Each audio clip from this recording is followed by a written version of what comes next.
오늘 본문 말씀은 빌립보서 4장 6절에서 9절까지의 말씀입니다. 다 같이 찾으신 줄 알고 한 절씩 교독하시겠습니다. 아무것도 염려하지 말고 오직 모든 일에 기도와 간구로 너희 구할 것을 감사함으로 하나님께 아뢰라. 그리하면 모든 지각에 뛰어난 하나님의 평강이 그리스도 예수 안에서 너희 마음과 생각을 지키시리라.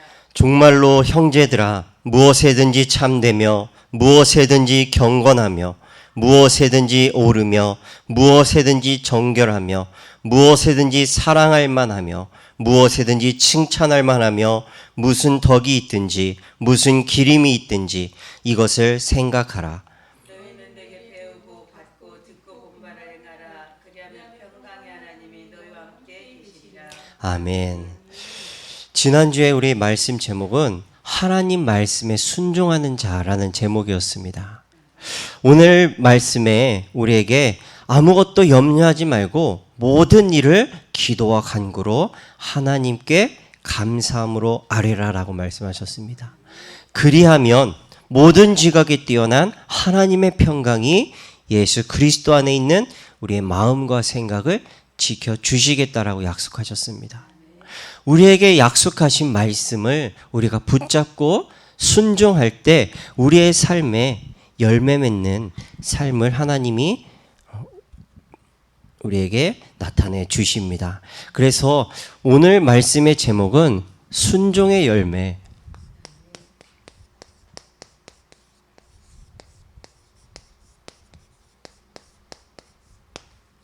정결과 승리의 생활이라는 제목입니다. 빌립보서 4장 6절에서 9절의 말씀입니다. 정결하다라는 것은 하나님 앞에서 죄를 짓지 않는 깨끗한 삶, 또 겉사람과 속사람이 섞임없이 순수한 상태, 그리고 온전한 믿음의 상태로 죄와 단절되어지는 것을 의미합니다. 우리가 살아가고 있는 지금 이 세상의 모습은 하루에도 수십 건의 사건, 사고들이 끊임없이 일어나고 있다는 것을 우리는 뉴스를 통해 확인할 수가 있습니다. 지금 우리가 하나님 앞에 나와 예배드리는 이 시간에도 지금 현장에는 수많은 사건, 사고들이 끊임없이 일어나고 있습니다. 지금 이 시대에 일어나고 있는 사건, 사고들은 우리가 알지 못하지만 이미 성경에는 하나님께서 일어날 것을 예언하셨습니다. 그래서 서론으로 우리가 먼저 디모데후서, 우리 다 같이 디모데후서 3장 1절에서 5절 말씀 찾아보시겠습니다. 디모데후서 3장 1절에서 5절 말씀입니다. 우리 한 절씩 교독하겠습니다. 내가 이것을 알라. 말세에 고통하는 때가 이르리니 사람들은 자기를 사랑하며 누를 사랑하며 자긍하며 교만하며 회방하며 부모를 거역하며 감찰하지 아니하며 거룩하지 아니하며 무정하며 원통함을 풀지 아니하며 참소하며 절제하지 못하며 사나우며 선한 것을 좋아 아니하며 교만하여 갈며 조급하며 자고하며 쾌락을 사랑하기를 하나님 사랑하는 것보다 더하며 다 같이 하겠습니다. 경건의 모양은 있으나 경건의 능력은 부인하는 자니 이 같은 자들에게서 내가 돌아서라. 아멘. 말세에는 고통의 때가 이른다라고 미리 우리에게 가르쳐 주셨습니다. 지금 우리가 살아가고 있는 이 시대를 보면 이 예언된 말씀을 그대로 일어나고 있음을 우리가 확인할 수가 있습니다. 우리가 읽은 말씀에는 하나님을 사랑하는 것보다 더 사랑하는 것들이 있음을 이야기하고 있습니다. 그것은 바로 자기 자신을 사랑하고 돈을 사랑하고 쾌락을 사랑하기를 하나님보다 더 사랑한다라고 이야기하고 있습니다. 이것을 어떻게 사랑하느냐? 하나님보다 더 다른 것을 집착을 통해, 그리고 그것에 중독되어서,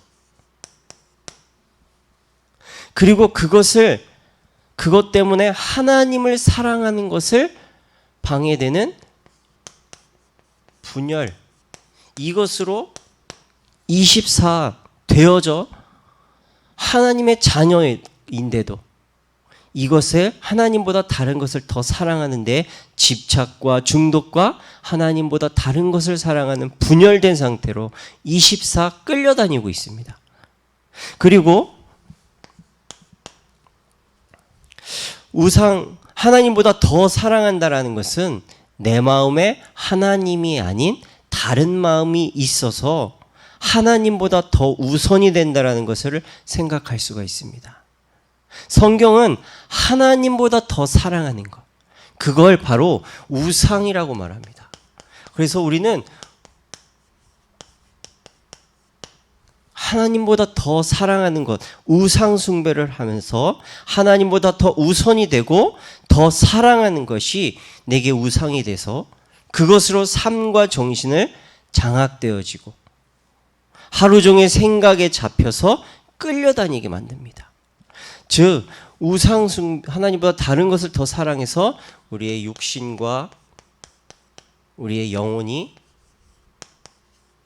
여기에 사로잡혀 끌려다니고 있습니다. 그리고 세 번째로, 선진국이든 후진국이든 우리가 관광여행을 가면 과거에 우상을 섬기던 신전들을 관광지로 만들어서 거기에 가기 위해서는 입장료를 내고 들어가고 있습니다. 이것을 다르게 말하면 우상 숭배하는 것이 하나님 앞에 범죄하는 것이 상업화되어 있습니다. 무엇이 상업화되어 있느냐? 먼저 우상 신전.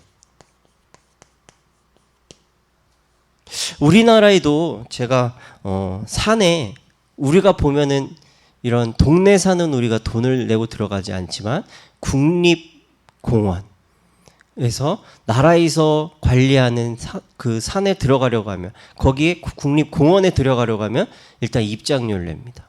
그리고 우리가 산에 올라가려고 해도 입장료를 내고 들어가는 것을 볼 수가 있습니다. 그게 단순히 나라에다 내는 것이 아니라 그것을 가지고 그 안에 있는 절에 돈을 주는 거, 지원금을 주더라고요. 그래서 우리가 원치 않아도 우리가 그 산에 가거나 하나님이 만드신 그 공원에 우리가 가서 살림을 하려고 해도 우리가 사찰, 절에 우리가 돈을 내고 들어가야 하는 이런 우상을 섬기는 신전에 우리가 돈을 내는 것이 이 세상에 다 자연스럽게 상업화 되어져 있습니다. 그리고 IT 강국인 한국이 다른 나라보다 더 빠르고 편리하게 온라인 시대를 살아가고 있습니다. 그건 다른 선진국에서도 한국의 그 IT를 굉장히 부러워하고 따라가려고 기술적으로 배우기도 합니다. 그런데 이게 무슨 문제를 가져다 주느냐? 바로 음란. 쉽게 우리가 예전에는 어렸을 때 저희 교회에, 제가 어렸을 때 기억으로는 우리 목사님 사모님이 신방을 가셨고 저는 거기에 왔다 갔다 그냥 뛰어다녔던 기억이 있어요. 어렸을 때 거기가 어디지? 생각해 보니까 여기 천안역에 몸 파는 그 거리더라고요. 거기 왔다 갔다 돌아다녔어요. 어렸을 때 모르고 다녔는데 어렸을 때 왔다 갔다 했던 그 골목을 보니까, 이 시장의 입구 보니까 19세 미만 출입 금지. 아, 여기가 몸 파는 창녀촌이었구나. 그때만 해도 사람들이 왔다 갔다 하면서 어느 역이나 가든지 어느 도시에 역이든 가든지 할머니들이 그 앞에 이렇게 뭐라고 하죠? 유혹하죠. 쉬었다 가라고. 그런데 지금은 직접 가지 않아도 온라인 핸드폰 어플을 통해 아니면 인터넷을 통해서 어디서 만납시다 라고 정한다고 하더라고요. 그래서 만남을 정해서 어디에 가서 몸을 파는 이러한 음란이 상업화가 점점 더 발전되고 있다고 합니다. 어느 정도냐? 초등학교, 중학생 학생들이 온라인에다가 원조교제 한다라고 글을 올리고 어른하고 만났는데 좀 있다가 강목을 들고 이 초등학생, 중학생들이 와가 이 조그만 애들이 들어와가지고 막 강목으로 어른을 때리고 신고하지 못하니까 그걸 영상으로 찍어서 자신들의 SNS에 자랑하듯이 올려가지고 그게 큰 이슈가 되었던 이러한 사건들도 있습니다. 점점 더 발전은 하지만 그것이 오히려 하나님 앞에 죄를 짓는 음란으로 더욱더 상업화되어지는 이러한 시대에 우리가 살아가고 있습니다. 또한 도박이나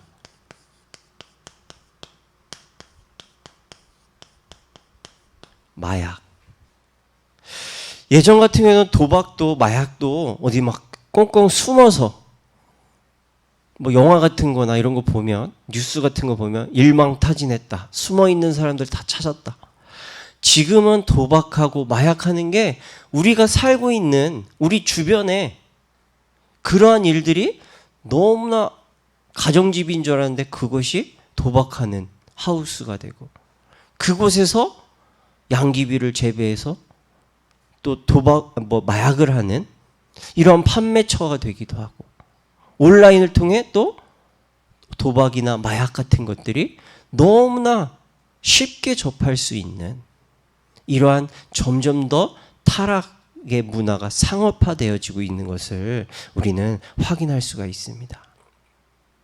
이러한 시대의 어른들도 이러한 문제 속에 쉽게 접할 수가 있는데 우리 렘넌트들은 자기도 모르게 이게 무엇인지 모르고 쉽게 접할 수 있는 이러한 위험에 노출되어 살아가고 있습니다. 이러한 문제들을 우리가 전부 다 자세하게 알 필요는 없지만 우리와 렘넌트들 그리고 새신자들이 세상에서 일어나고 있는 이러한 문제들을 율법적으로 하고 안 하고가 아니라 복음의 관점을 통해 이것이 사단이 이것을 통해 속이는 전략이다.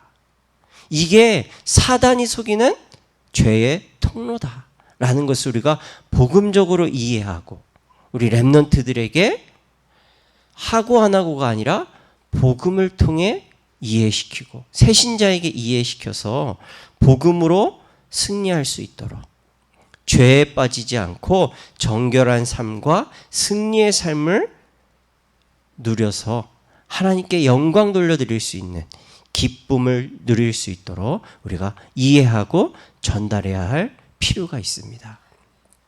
그렇다면 우리가 왜 우상숭배를 하나님이 하지 말라고 했는데 왜 우리가 우상숭배를 하면 안 되는가?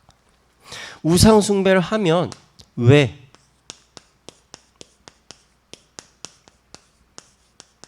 멸망하는가?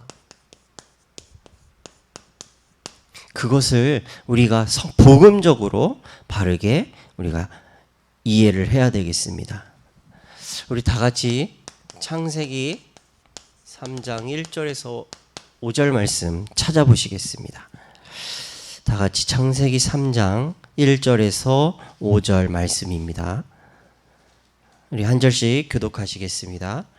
여호와 하나님의 지으신 들 짐승 중에 뱀이 가장 간교하더라. 뱀이 여자에게 물어 가로되 하나님이 참으로 너희더러 동산 모든 나무의 실과를 먹지 말라 하시더냐. 동산 중앙에 있는 나무의 실과는 하나님의 말씀에 너희는 먹지도 말고 만지지도 말라. 너희가 죽을까 하노라 하셨느니라. 너희가 그것을 먹는 날에는 너희 눈이 밝아 하나님과 같이 되어 선악을 알 줄을 하나님이 아심이니라. 아멘. 우리가 읽은 말씀에 보면 마귀는 뱀을 이용해서 가장 간교한 뱀을 통해서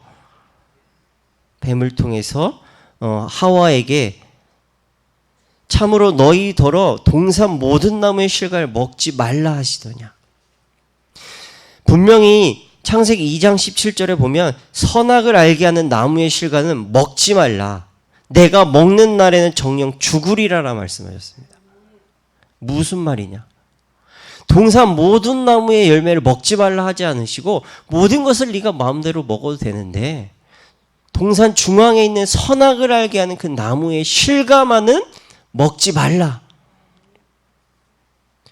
가장 간교한 뱀이 말을 통해서 속이고 의심하게 만들고 하나님처럼 될 수 있다라는 거짓으로 유혹했습니다.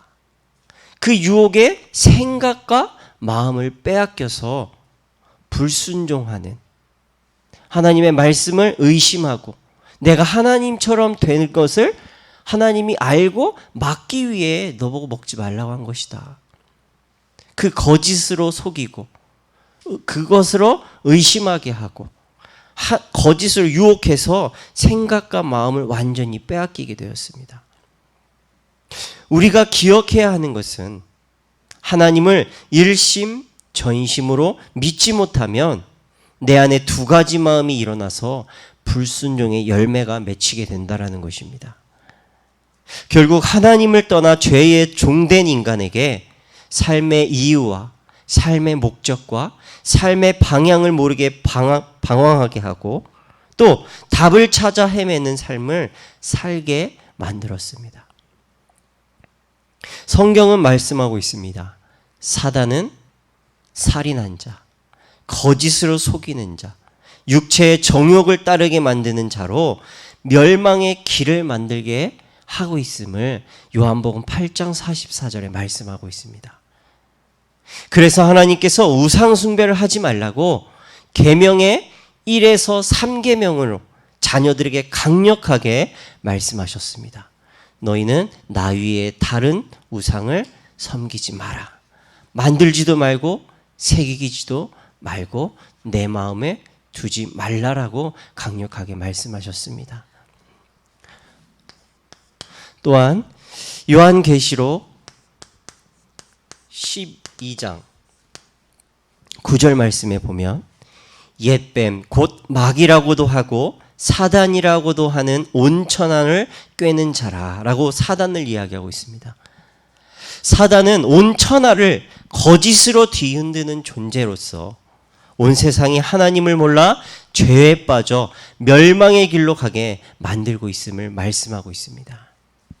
또한 출애굽기 20장 1절에서 5절에 보면 너는 나 외에는 다른 신들을 내게 있게 하지 말지니라.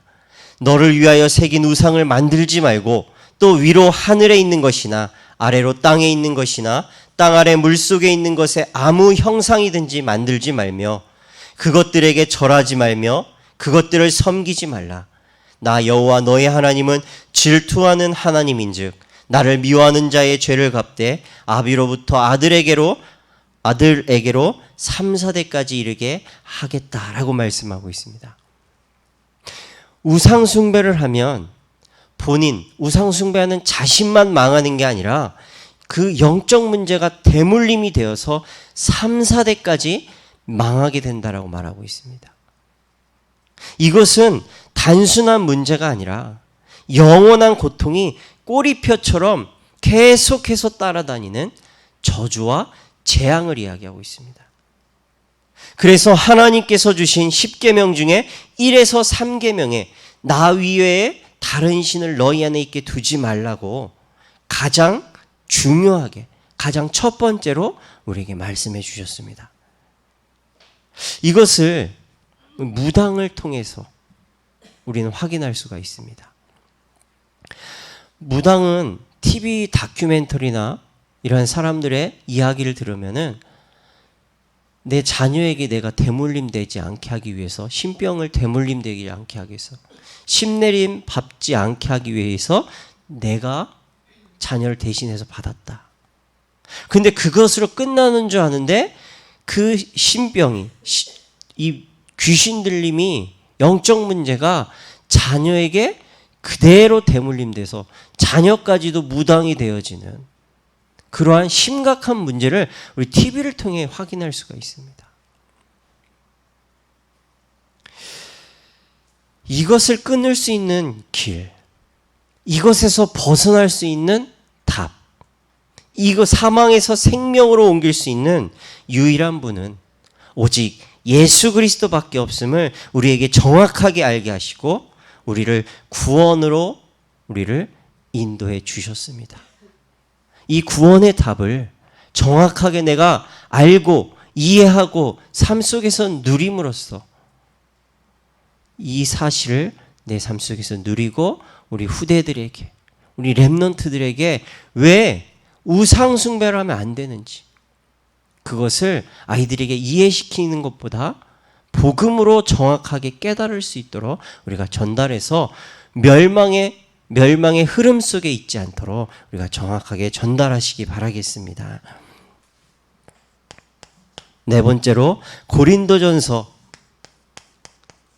10장 20절 말씀에 이방인이 제사하는 것은 귀신에게 하는 것이요 하나님께 제사하는 것이 아니니 나는 너희가 귀신과 교제하는 자 되기를 원치 아니하노라 라고 말씀하고 있습니다. 제사 지낼 때 죽은 조상이 오는 것이 아니라 귀신이 죽은 조상을 사랑하는 그 마음을 가지고 속이는 것임을 알아야 되겠습니다. 천주교회는 죽은 사람의 영혼이 살아있는 동안 지은 죄를 씻고 천국에 가기 위해 잠시 머무른다라는 연옥을 이야기합니다. 그 연옥에 머무를 수 있는 것은 지옥에 가야만 하는 큰 죄가 아닌 이상 천국과 지옥으로 나눠지기 전에 잠시 머무르는 곳이다. 그래서 그 후손들이, 우리들이 그 죽은 영혼을 위해 기도해주고 그 죽은 영혼을 위해 선행을 하고 죽은 영혼을 위해 우리가 헌신을 하면 그 죄가 씻겨져서 천국으로 갈 수 있다 라고 이야기를 합니다. 죄송한 얘기지만 그러면 우리가 이 세상을 살다가 대충 복음으로 대충 신앙생활하다 대충 죄 짓다가 살면서 섞어 복음으로 살다가 죽었을 때 돈 많은 사람은 천국에 갈 수 있고 큰 죄를 짓지 않은 사람은 천국에 갈 수 있고 큰 죄를 지어서 지옥에 가야 하는 사람으로 나눠질 수밖에 없다라는 것입니다. 그러면 우리는, 돈 없는 우리는 다 지옥에 있어야 되고 돈 많은 어디 그룹의 회장님들은 다 지금 천국에 계시겠죠.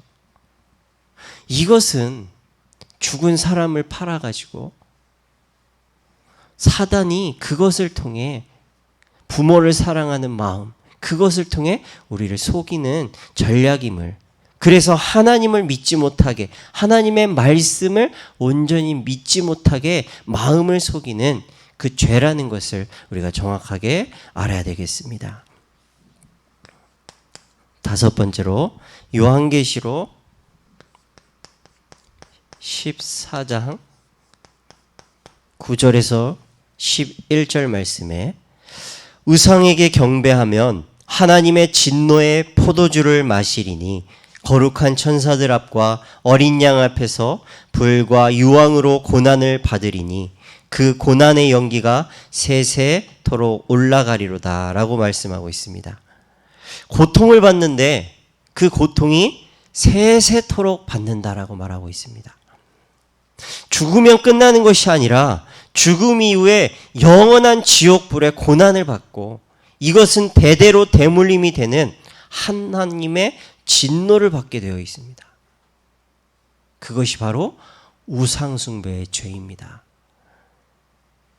그러나 여기서 벗어나 하나님 자녀로 구원을 받으면 세세 무궁토록 천대 만대까지 하나님의 축복을 받게 된다라고 우리에게 가르쳐 주셨습니다. 그렇다면 우리는 이 사실을 알고 우리 렘넌트들에게, 우리 후손들에게, 우리 가문에 나의 사랑하는 친척들에게 당신은 어느 길을 선택하겠는가? 우리가 물어보시고 죄에서 벗어날 수 있는 결단을 내릴 수 있도록 정확히 전달하시고 도우시기 바라겠습니다. 자, 우리 서론에서 우상숭배, 그리고 음란의 죄, 이런 것들이 전부 상업화되어져 있다라고 그랬습니다. 그러면 음란은 왜 멸망의 원인이 되는가? 음행, 이것은 왜 멸망의 원인이 될까요?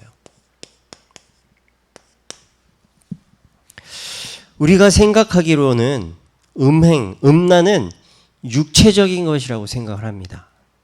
그러나 음란과 음행, 육체적인 것뿐만 아니라 행위적인 것뿐만 아니라 구원받은 우리 안에 하나님보다 다른 것을 더 사랑하도록 다른 마음을 품게 만드는 우상숭배의 죄와 연결이 되기 때문에 음행은 하나님이 아닌 다른 것을 섬기게 하는 영적인 죄와 같습니다. 그래서 이 음행 때문에 하나님께 나를 온전히 연락하지 못하도록 생각과 마음을 장악해서 진리가 내 안에 편집되지 못하도록 속입니다. 그래서 성경 말씀을 보면 음행을 버리라고 우리에게 계속해서 말씀하고 계십니다. 히브리서 13장 4절 말씀에 보면 모든 사람은 혼인을 귀히 여기고 침소를 더럽히지 않게 하라. 음행하는 자들과 간음하는 자들을 하나님이 심판하시리라 라고 말씀하셨습니다.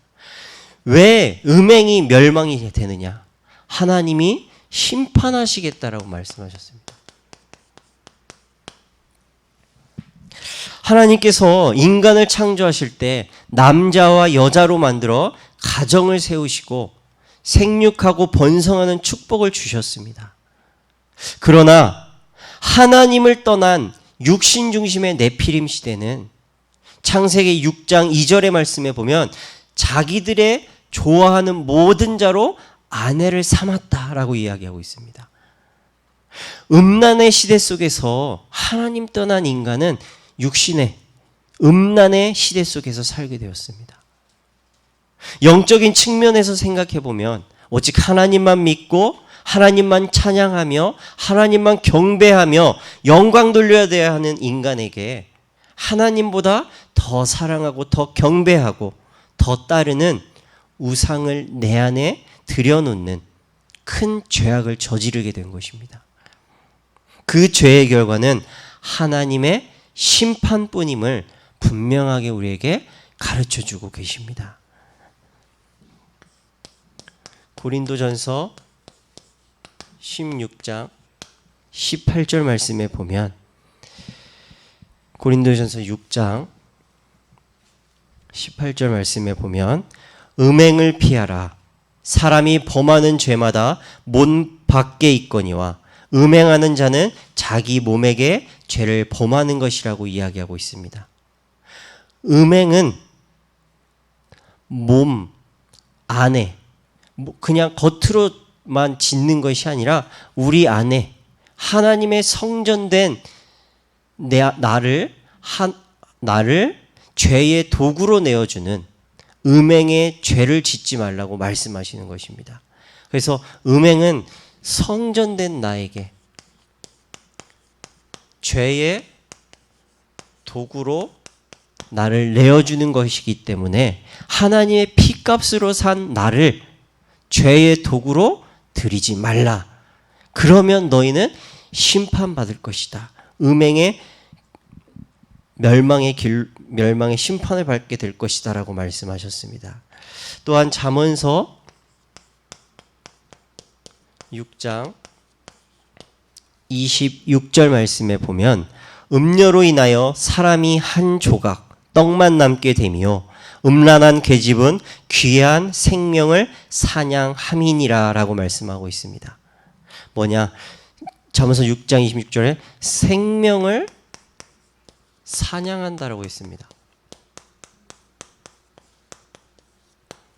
그리고 음행은 음녀로 인해 사람이 한 조각 떡만 남게 된다라고 말씀하고 있습니다. 음행의 결과는 육신적으로는 한 조각 떡만 남게 되는 무엇이냐? 곧 재산을 모두 탕진하고 물질적으로는 빈곤하게 만든다라는 것입니다. 그리고 영적으로는 성령을 소멸하게 만들어서 재산이나 육체적인 훼손과는 비교할 수 없는 엄청난 저주와 재앙의 결과를 가져온다라는 것입니다. 이러한 영육의 파멸은 사냥꾼이 사냥을 하기 위해 준비하듯이 이미 계획되어 있는 하나님의 심판의 결과로서 온다라는 것을 우리가 잊지 마시고 바르게 가르쳐 줄 수 있도록 바르게 이해하고 전달해 줘야 되겠습니다.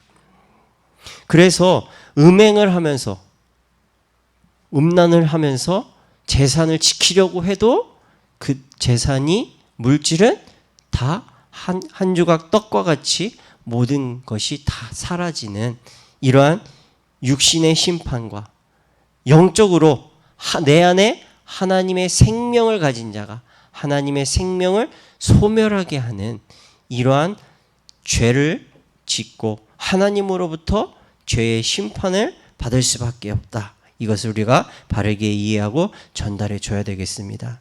그래서 율법적으로 하고 안 하고가 아니라 이것은 사단이 영적으로 육신적으로 죄를 지어서 하나님 말씀에 순종하지 못하고 오직이 되지 못하도록 속이는 사단의 전략이다.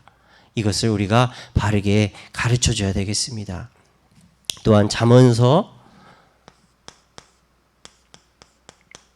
6장 32절 말씀에 부녀와 간음하는 자는 무지한 자라 이것을 행하는 자는 자기의 영혼을 망하게 한다라고 말하고 있습니다. 부녀와 간음한 자는 무지한 자라 자기의 영혼을 멸망시키는 거라고 했습니다.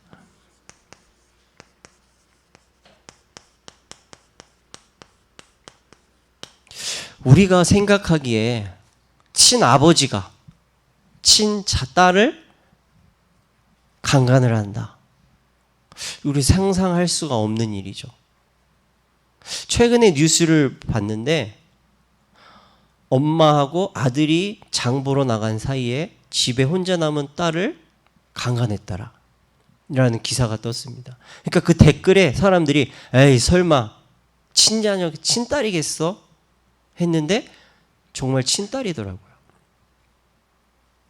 정말 우리는 상상할 수 없이 사단은 그 상식적인 것을 무너뜨리고 도덕적인 것을 무너뜨리고 그 생각과 마음에 영혼이 분열되고 중독되고 집착해서 그 마음 안에 담겨져 있는 것이 드러나도록 평상시 무엇을 보고 무엇을 가지고 살아가는지 그것이 드러나도록 사단은 시와 시간, 장소 구별 없이 자기 자녀마저도 대상으로 범죄하도록 사단은 역사하고 있다는 것입니다.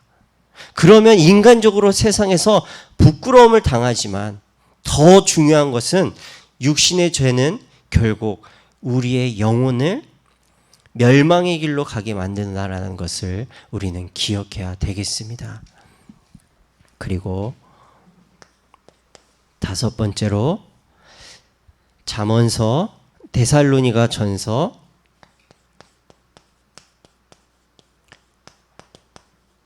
4장 3절 말씀에는 하나님의 뜻은 이것이니 너희의 거룩함이라 곧 음란을 버리라고 말씀하셨습니다. 음행을 버려야 되는 것은 하나님의 뜻입니다. 하나님은 하나님의 자녀가 거룩하기 원하신다라고 했습니다. 그래서 우리에게 하나님은 십자가의 피로 우리의 죄를 해방시켜 주셨고 우리의 왕이요 인생의 주인 대신 예수님이 되어 주셨습니다. 그분의 뜻이 우리의 삶이 영육의 삶이 죄와 단절되어서 정결한 삶, 죄로부터 승리하는 삶을 원하고 계십니다. 내 안에 하나님보다 더 사랑하는 영적 음행에서 벗어나도록 유일한 길이요 진리요 생명이신 성령으로 충만하실 수 있도록 말씀 붙잡고 기도하는 데에 전혀 집중하시기 바라겠습니다.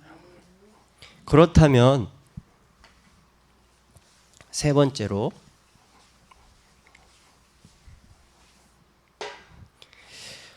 어떻게 하면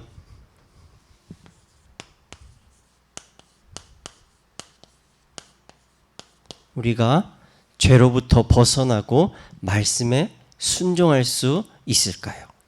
어떻게 해결될 수 있을까요? 먼저 빌립보서 4장 8절에서 9절 그리고 로마서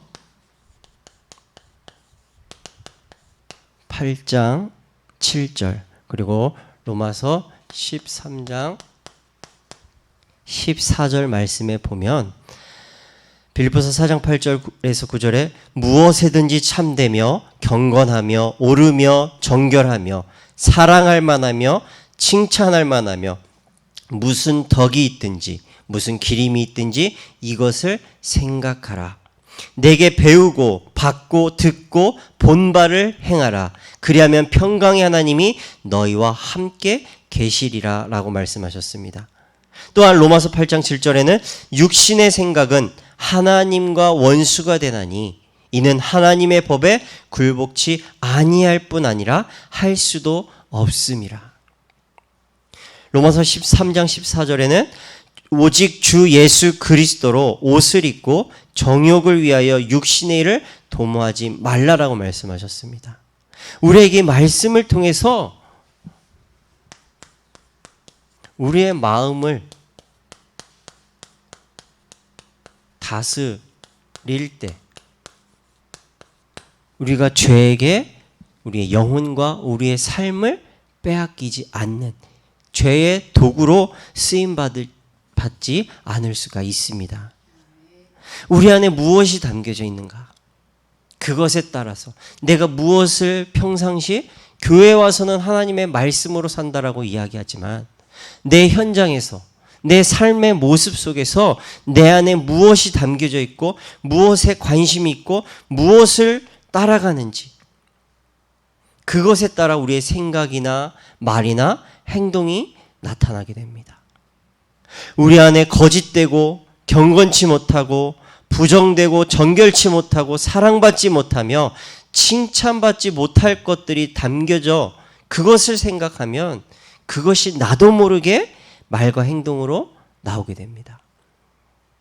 하나님이 우리에게 주신 복음을 바라보고 믿고 생각하고 그것을 순종하려고 하면 육신의 정욕에 정복되지 않도록 성령께서 함께하며 지켜주신다라고 말씀하셨습니다. 하나님의 말씀이 내 마음에 편집되어서 내 삶의 믿음으로 순종되도록 말씀과 말씀에서 나오는 기도로 24 누림이 되도록 영적 시스템을 세우시고 하나님 바라보시고 하나님께 나를 드리는 순종의 삶을 누리시기 바라겠습니다. 그때 갈라디아서 5장 17절의 말씀처럼 육체의 소욕은 성령을 거스리고 성령의 소욕은 육체를 거스리나니 이 둘이 서로 대적함으로 너희의 원하는 것을 하지 못하게 하려 함이라. 25절에는 우리가 성령으로 살면 또한 성령으로 행하니라 라고 말씀하고 있습니다. 내 안에 두 가지 마음 중에 성령을 쫓아 행하는 속사람이 승리하여서 삶의 열매 맺도록 날마다 생각하고 바라보고 방향 맞추셔서 영과 육을 속이는 사단의 전략에서 승리하는 삶의 여정 가시기 바라겠습니다. 그러면 우리 마음을 우리가 어떻게 다스릴까요?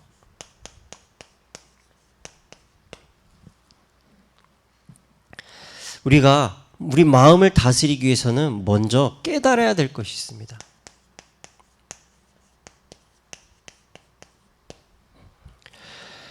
로마서 8장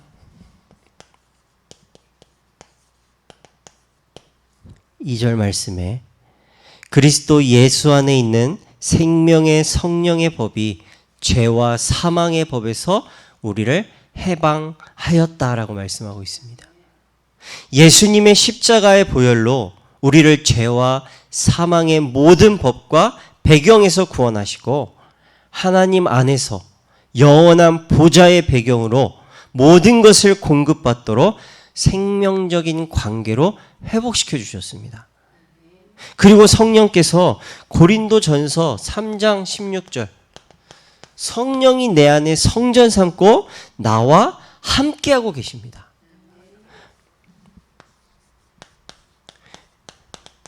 에베소서 4장 30절에 성령을 근심하게 하지 말라. 그 안에서 너희가 구속의 날까지 인치심을 받았느니라. 하나님 앞에 가는 그날까지 우리를 보호하시고 우리에게 은혜 주시고 인도하심을 통해 하나님 안에서 우리는 다스림을 받고 있다는 사실입니다. 요한복음 14장 16절 말씀에 보혜사를 너희에게 주사 영원토록 함께 있게 하시리니 26절 27절에 보혜사 성령이 모든 것을 가르치시고 예수께서 말씀하신 모든 것을 생각나게 하시며 세상이 줄 수 없는 평안을 우리에게 주신다라고 말씀하고 있습니다.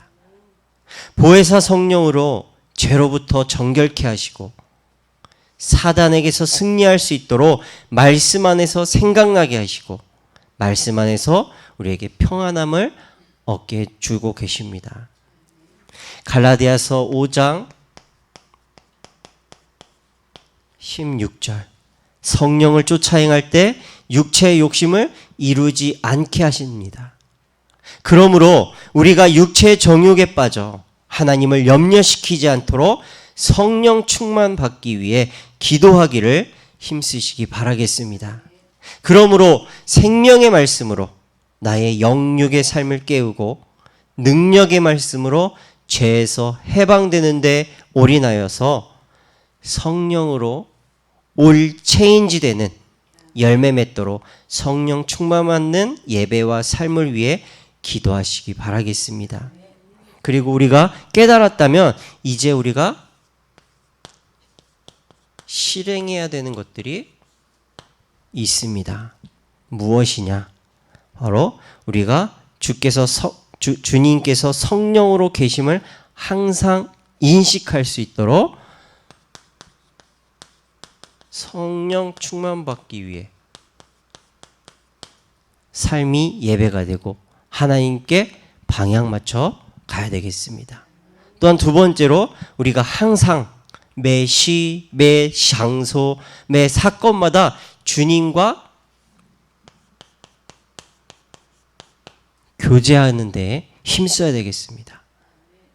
그래서 우리는 정시로, 무시로 기도의 파수 망대를 세우는 데에 우리가 전혀 힘써야 되겠습니다.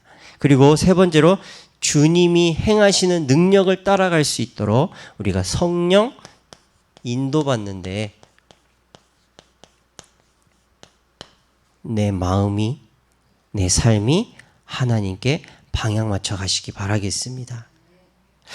정시, 무시, 예배, 기도의 시스템을 삶의 체질로 만드시기 바랍니다. 그때 하나님께 순종하여 죄로부터 정결하고 승리하는 생활이 날마다, 매 순간마다 주의 은혜로 누려가도록 변화시켜 주실 것입니다. 결론입니다.